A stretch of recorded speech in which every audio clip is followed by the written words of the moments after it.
My cousin tried to scam me out of my inheritance. I let him think he won. Then quietly took back everything. I grew up thinking family was supposed to be simple. Unconditional. A built-in team you never had to question. I'm 29 now. I've always lived in a quiet suburban town, enough small-town charm to know everyone's middle name, but just big enough that you could disappear if you wanted. Darren, my cousin, is 31. He's always been the flashy one, the kind of guy who walks into a room and somehow makes it about him without even trying. Me? I've never cared about attention. I'm more the quiet observer. Thoughtful. Patient. Maybe a little naive at times. Uncle Rob, our shared uncle, was the center of our childhood. He didn't have kids of his own, so he poured all his love into Darren and me. I can still remember his house, the faint smell of old books and polished wood, the tiny library with books stacked on every surface, and that creaky recliner in the corner that he swore could tell when someone was faking a nap. Darren and I spent hours trying to sneak into that chair without waking him. We were inseparable once. Matching Halloween costumes when we were 10. Backyard football games where I let him score just to hear him brag. Late-night whispering sessions at Grandma's house, sharing secrets about nothing and everything at once. That bond felt unshakable. But things shifted when we hit our early 20s. Darren started chasing a flashy lifestyle, designer sneakers, Instagram followers, hustles that somehow always made him look bigger than life. I stayed quiet. Settled into a steady office job, happy with my small, ordinary life. Uncle Rob noticed, of course. He always did. On my birthdays, he'd slip me an extra 20 in a card, wink, and say, "You've got a good head, kid. You don't need to shout to be heard." Darren? He got gifts too, but always flashy ones, stuff he could show off online. I used to roll my eyes, but Uncle Rob never did. And then there was Rachel. She's a friend I've trusted for years, quiet, smart, and brilliant with details I often miss. I never expected I'd need her skills for anything like this. But even back then, I felt safe knowing she was there, a kind of anchor in a world that sometimes made no sense. When Uncle Rob passed away last year, it hit me harder than I thought it would. I didn't just lose an uncle, I lost a center, a kind of gravity for my life. Darren, naturally, seemed ready to step in, all confidence and charm. I tried telling myself it was just grief clouding my perception. But deep down, something felt off. It wasn't about the money, at least not completely. Uncle Rob had invested wisely, real estate, some smart financial moves, and his estate was now substantial. For me, the inheritance was symbolic. It represented Uncle Rob's faith in both of us. Every card, every story, every little gesture was part of a promise that he'd never leave us empty-handed. That night, I sat on my couch, staring at the wall, thinking about Uncle Rob, the smell of his coffee, the quiet way he'd listen, the way his glasses always slid down his nose when he laughed. And then I thought about Darren, the confident, almost arrogant version of him, who I barely recognized anymore. And then it hit me. Darren had always wanted more than he deserved. And somehow, I had a sinking feeling that he might get it. I didn't argue. Not yet. Not then. I just let the feeling sit there, heavy in my chest. Something was brewing, and I had a feeling I would need every ounce of patience, and maybe a little help from Rachel, to deal with it. I thought I was prepared. I told myself I could handle anything. After all, Uncle Rob had been sick for months, and the thought of losing him had already carved a hollow in my chest. I thought the grief would be the worst part. I was wrong. The day of the will reading, Darren and I drove separately. He pulled up in a sleek black SUV, music thumping through the windows, like he was arriving at some award show. Me? I took my old sedan, the one that squeaks every time I hit a pothole, clutching a notebook with scribbled memories of Uncle Rob. We arrived at the lawyer's office, a small downtown firm that smelled faintly of lavender and printer ink. I was nervous, but I tried to steady my breathing. Darren leaned against the wall, arms crossed, smirking like he already knew the script. The lawyer, Mark, a quiet, balding man with round glasses, looked uneasy. He shuffled papers in front of him, cleared his throat. And then he said the words that hit me like a punch I didn't see coming.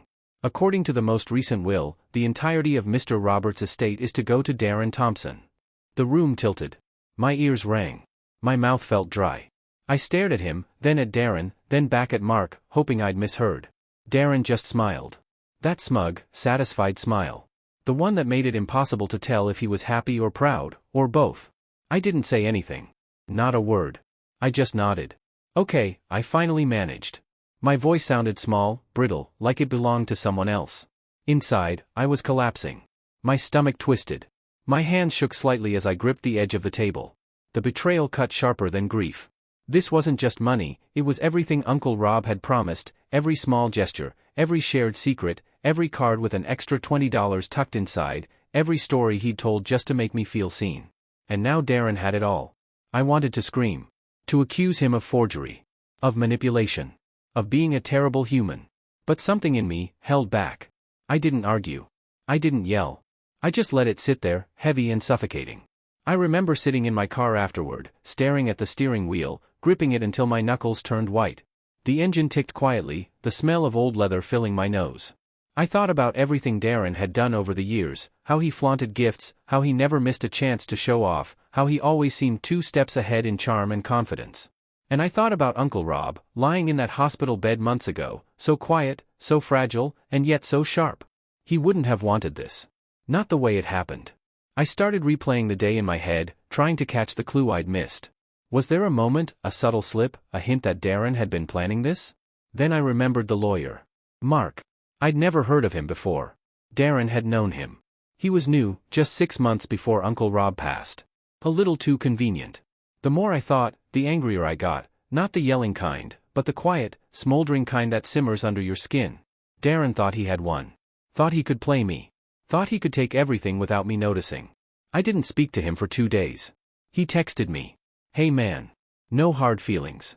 Uncle Rob just saw potential in me. Hope we're still good. I stared at my phone, my thumb hovering over the keyboard. I didn't respond. Not yet. I wanted to. I wanted to type 1,000 words that would burn through his smug little world. But I didn't. I sat there instead, listening to the faint hum of my phone, the ticking of the clock, and the whisper of doubt in my own mind. Something was off. I knew it.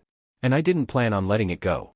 I just had no idea how deep this rabbit hole went, or how carefully I'd need to climb it. After the will reading, Darren acted like nothing had happened. As if walking into that office and hearing the lawyer's announcement wasn't a historic betrayal. He smiled. Posted on social media. Started bragging about investments and legacy mode activated. I watched from the sidelines. Quiet. Calm. Observant. Exactly what Darren expected. He even texted me again. Hope we're still good. Family comes first, right? I didn't reply. Not yet. For 2 days, I sat in my apartment, staring at the ceiling, replaying every interaction, every gift, every sly comment Darren ever made. Something in me refused to let this slide. And that's when I realized, I wasn't going to fight him head on. That would play right into his hands. I had to be smarter. Patient. Strategic. I called Rachel that night. Her voice was calm, steady. You're going to need more than luck for this one, she said. I've got your back. Let's start digging. We spent hours going through public records, estate filings, and old documents. Late nights, coffee cups piling up, eyes stinging from staring at spreadsheets and court records. She was brilliant. Not flashy, not loud. Just precise, methodical. Every inconsistency Darren left behind started to show itself. And there were plenty. The new will that Darren presented? No witnesses listed, just a scanned signature. And the notary? Darren's friend's girlfriend. Convenience was practically dripping from the page. The first breakthrough came when we dug through probate court archives. There it was, an older will, filed 2 years prior, splitting Uncle Rob's estate equally between Darren and me. I stared at the filing, coffee going cold in my hand. He actually tried to do this? I muttered to Rachel. Yep. And it's sloppy, she said. Really sloppy. He thinks he's smarter than he is. Next, we started collecting evidence. Rachel suggested hiring a forensic analyst for the signature. She knew someone who specialized in probate disputes. Within a week, the report came back. The new signature didn't match Uncle Rob's style at all. Uneven pressure, different slant. Clearly forged. But the real game changer? The metadata. The PDF had been scanned on Darren's laptop. I couldn't help laughing quietly, the kind of laugh that makes you feel like someone's finally seeing the pieces fall into place. Darren was careless. Arrogant. He thought he'd won, but he'd left breadcrumbs everywhere. Then came the GPS records. Darren wasn't even in the city on the day the new will was signed. He was at a music festival, 3 hours away. And Uncle Rob? Sedated in the hospital, barely able to speak. There was no way that will was real. Every piece of evidence added another layer of confidence. And I realized something important. Darren's arrogance was my secret weapon. He had already let his guard down. He thought the battle was over. We also managed to get access to Uncle Rob's security cameras through the property manager. Footage from the day the will was supposedly signed confirmed it. Darren never stepped into the house. Not once. I sat back in my chair, exhausted but focused. The plan was forming. Step 1, let Darren think he had won. Let him get comfortable in his fake victory. Step 2, build undeniable evidence, piece by piece, quietly. Step 3, wait for the perfect moment to strike. There were late nights where I'd stare at the ceiling, wondering if I could really pull this off. Doubts crept in, gnawing at me. But every time I thought about Uncle Rob, the small ways he believed in me, the quiet gestures that showed he knew my value, I felt grounded again. I wasn't just fighting for money. I was fighting for justice. For Uncle Rob. For the version of family that was supposed to mean something. And Darren? He had no idea the tide was already turning. He kept flaunting his win, posting photos of properties, bragging about investments, acting like he'd beaten the system. I watched it all silently, letting the anger settle into patience, the frustration sharpen into strategy. Every post, every boast, every careless text was another piece of the puzzle I'd use against him. By the end of the month, I had everything I needed to move forward. The old will, filed and verified. Forensic proof of the forged signature. GPS and security footage confirming Darren's absence. Phone records showing calls to the notary before the signature. Rachel looked at me one night and said, "You've got him. Now you just need the right moment." I smiled quietly, feeling a mix of relief, exhaustion, and determination. For the first time since Uncle Rob's death, I felt in control. Darren thought he had won. But he hadn't even realized the game had started. For weeks, I had watched Darren parade around like he'd won. Social media flooded with photos of him grinning in front of Uncle Rob's properties, posts about legacy mode and family first, bragging about investments he barely understood. I didn't say a word. I didn't text. I didn't even respond to his boasts. I let him have his victory. It felt almost delicious. Behind the scenes, Rachel and I were working nonstop. She had an uncanny way of noticing things I missed, tiny inconsistencies in documents, the subtle ways people talk when they're lying. We organized everything into folders, timelines, spreadsheets, and notes. Every email, every phone record, every GPS log, every snippet of footage from Uncle Rob's house, it all told the same story. And Darren didn't know it. The first step was to file a formal fraud challenge.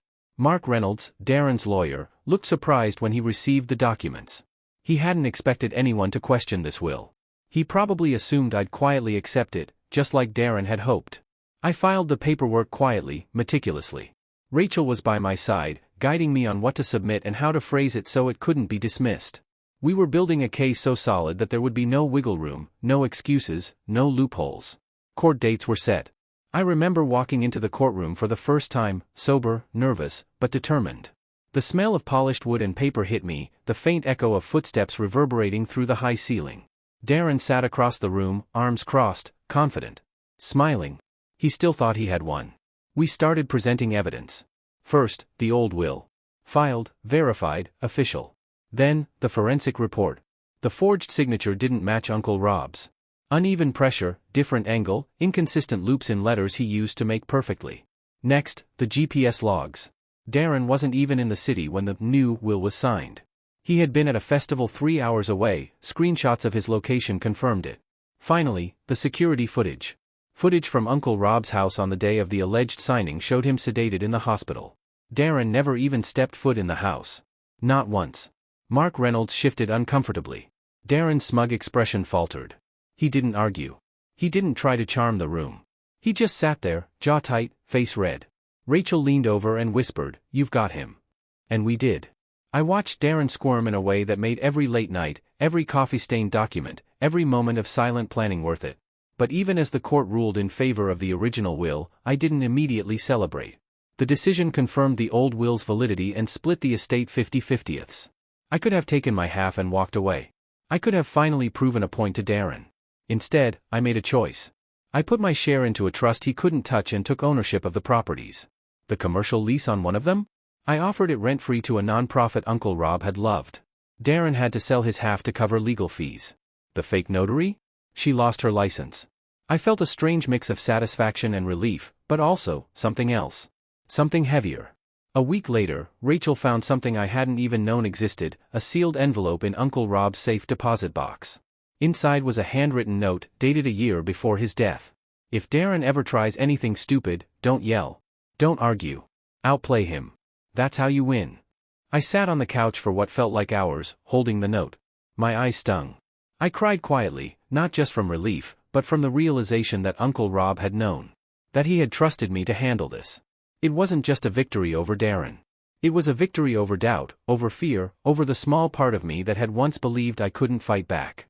I realized something important: sometimes the quiet ones win loudest. Sometimes patience, planning, and the people you trust most, like Rachel, make all the difference. I still walk past the properties, keeping them neat, remembering Uncle Rob in the small details, the smell of his coffee, the creaky old recliner, the stories he told that made us laugh until we cried. And sometimes I glance at the horizon and think about Darren. Did he learn anything? I'm not sure. Maybe. Maybe not. But I know this: I played my part the way Uncle Rob would have wanted. I outplayed him. And for once, the calm, observant one in the corner didn't just survive. I won. The court had ruled. The original will was validated. Darren's smug confidence was gone, replaced by a mixture of frustration and disbelief. I had my half. He had to cover legal fees, and the properties were finally secure. But even after the legal battle, something felt incomplete. It wasn't until Rachel called me one quiet evening that the real twist came. "You need to see this," she said. Her voice was unusually serious. She had been helping me sort through Uncle Rob's old safe deposit box, something I'd never even thought to do. Hidden in the back, beneath a stack of old bills and insurance documents, was a small, sealed envelope with my name on it. I stared at it for a long moment. It had Uncle Rob's neat, slightly slanted handwriting. The paper felt rough beneath my fingers. My hands shook as I opened it. Inside was a note. "If Darren ever tries anything stupid, don't yell. Don't argue. Outplay him. That's how you win." I froze. It hit me harder than the court ruling ever could.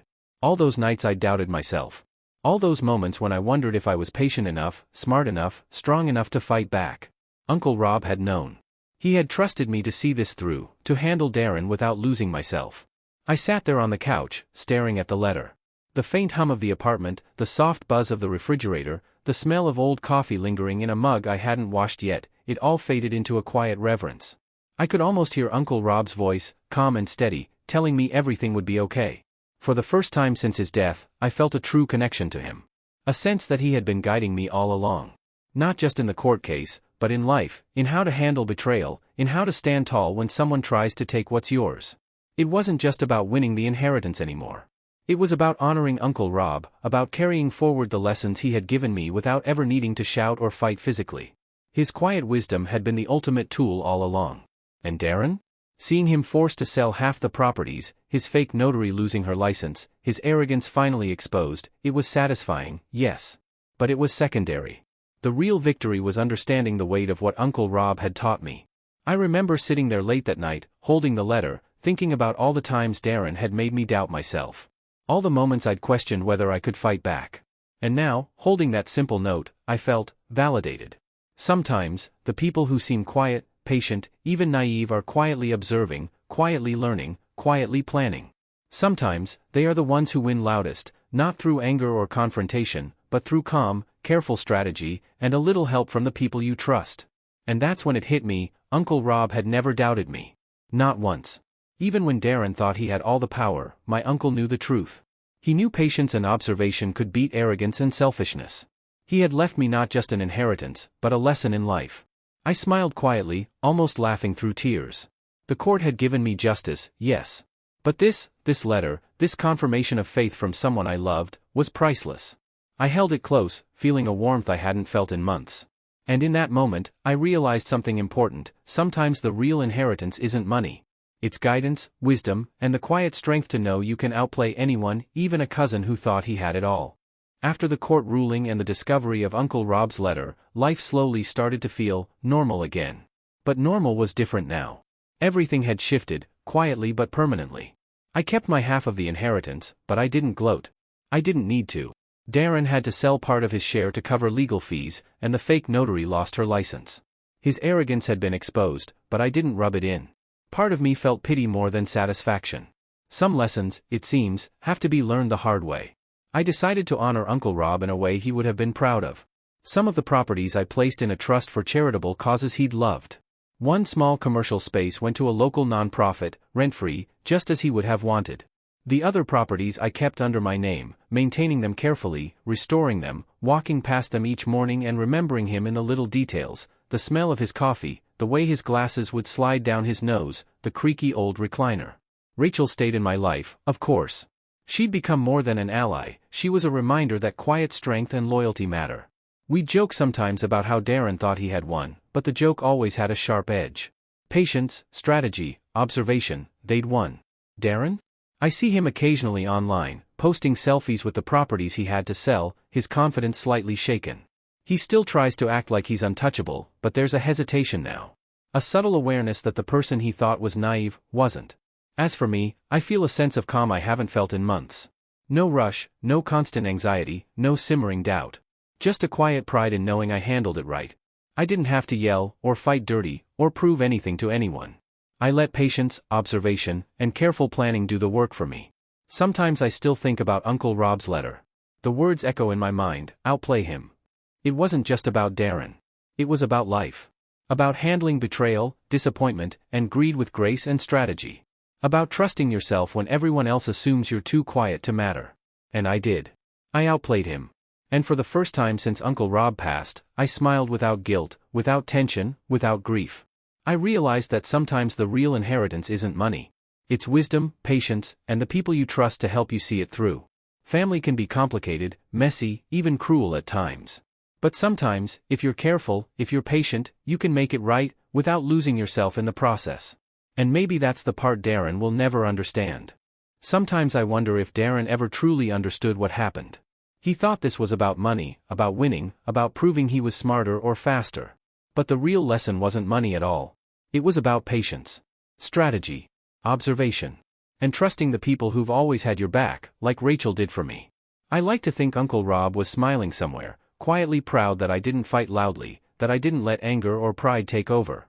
I simply outplayed the situation, and, in doing so, honored the values he cared about. Family can be messy, complicated, even unfair. But maybe the quiet ones, those who watch, wait, and plan, sometimes have the loudest victories. I still walk past those properties, sometimes laughing quietly to myself when I think of Darren posting selfies, thinking he won. He didn't. And in a way, that's the sweetest part. Have you ever been in a situation where staying calm and patient ended up being your best revenge? Our stories don't end here. I've gathered more voices, more secrets, waiting for you. Pick one and let the tales continue.